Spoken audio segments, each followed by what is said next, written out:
gastos natin dito. Hi guys, magandang hapon sa inyo. Nagluto po kami ngayon ng sopas, merienda kasi may mga kaibigan tayo kanina na nagtatrabaho tayo, tumulong sila. Kumbaga bayanihan. Kaya yung mga kaibigan natin, mga kapitbahay natin dito sadyang kahit sobrang babait. Wala akong masabi sa mga kapitbahay natin dito. Ayun guys, yan ang merienda namin ngayon.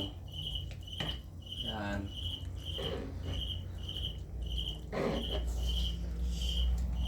Sopas. Tama-tama yan ngayon sa ganitong medyo makulimlim ang panahon na medyo mahangin-hangin na nag-aambon-ambon ng kaunti. Yan. Ito nga pala guys, papakita ko sa inyo yung ginawa namin ngayon araw na to.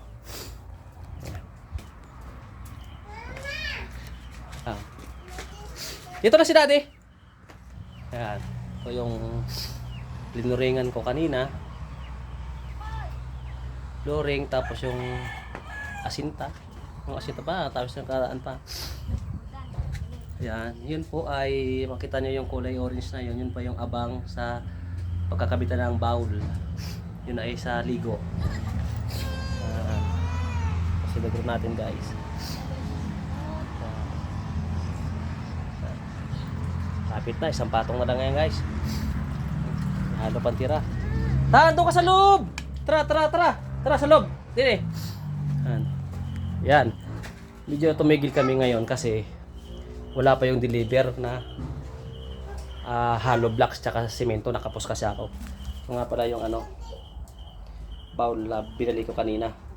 Kahapon ko pala binili. Sorry. Okay guys, kaya ulit. Thank you.